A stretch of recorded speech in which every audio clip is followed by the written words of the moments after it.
une grande salle de spectacle comme Scène 55, vous vous attendez à voir de beaux concerts, des stars de la chanson, des ballets de haut niveau, peut-être moins des marionnettes. C'est pourtant ici que se déroule le seul festival de la région consacré à la marionnette et aux formes animées. Vous êtes en train de penser à Guignol, oubliez toutes vos idées reçues et venez découvrir cet univers fantastique qui fascine aussi les adultes.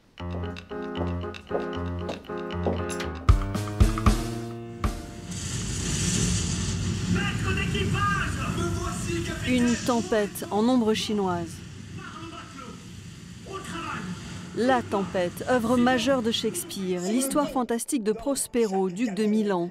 Grâce à ses dons de magie, il va projeter ceux qui l'ont dépossédé de son titre sur une île pour mieux s'y venger.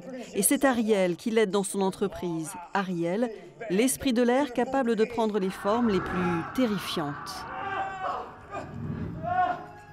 Vous êtes trois hommes de péché, que la destinée, qui a pour instrument ce bas monde et tout ce qui s'y trouve, a fait vomir par la mer insatiable.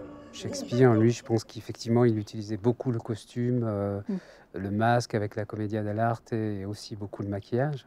Pour nous, la marionnette est devenue évidente voilà, pour configurer ces êtres fantastiques. Des marionnettes évidentes pour incarner ces personnages dépossédés d'eux-mêmes, manipulés par Prospero. Vous avez, comme nous tous, sujet de joie. Joie. Car notre survie compense largement nos pertes. La compagnie L'Arc électrique permet aux comédiens de s'essayer à un jeu nouveau, donner vie à un pantin à leur image. J'ai jamais eu une marionnette entière à manipuler, donc c'est vrai que c'est pour ça que c'est assez intéressant aussi de voir ce qu'on est capable de faire. Par exemple, ma position neutre, c'est celle-là. D'un coup, il boude, quoi. Et de jouer par l'intermédiaire d'une marionnette, comment je trouve ça génial. Personnellement, je trouve ça génial parce qu'en fait, il y a plein de choses qu'on se sent libre de faire avec la marionnette. Et par exemple, moi, rester là pendant une heure, je trouve que ça joue pas extrêmement. Et puis, oui, parce que je vous ai pas dit, mais en fait, elle peut lipper. Cher et sang, vous, mon frère. Ce qui est souvent dit, c'est qu'en fait, la marionnette provoque plus d'empathie. Ce n'est pas un être humain, c'est un objet.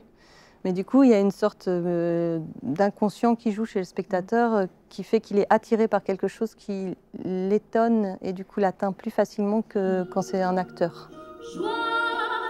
Joie, émerveillement, peur, étonnement, autant d'émotions transmises par des objets pour mieux questionner l'âme humaine.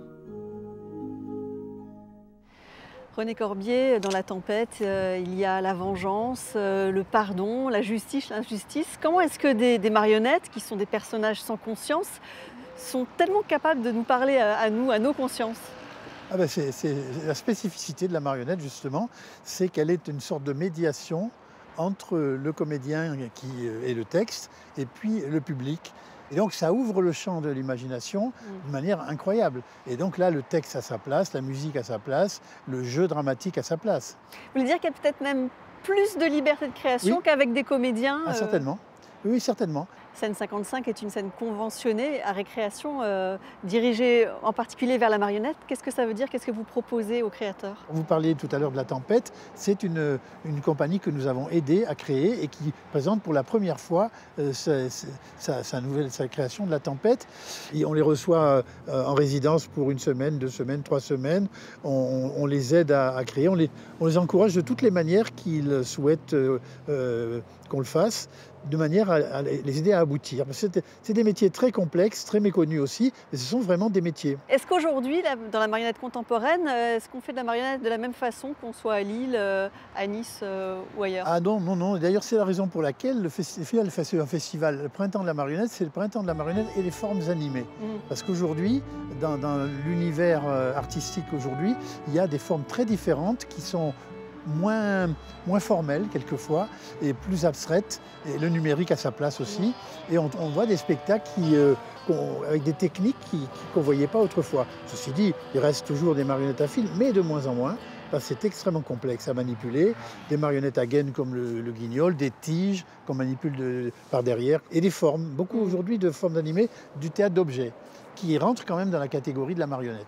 Beaucoup de choses à découvrir pendant le festival de la marionnette et de la forme animée qui dure jusqu'au 14 avril. Il y en aura un petit peu pour les enfants quand même dans la programmation? Oui. Dans la deuxième partie, il y a notamment 3 ou 4 spectacles pour les petits. 4 spectacles pour les petits.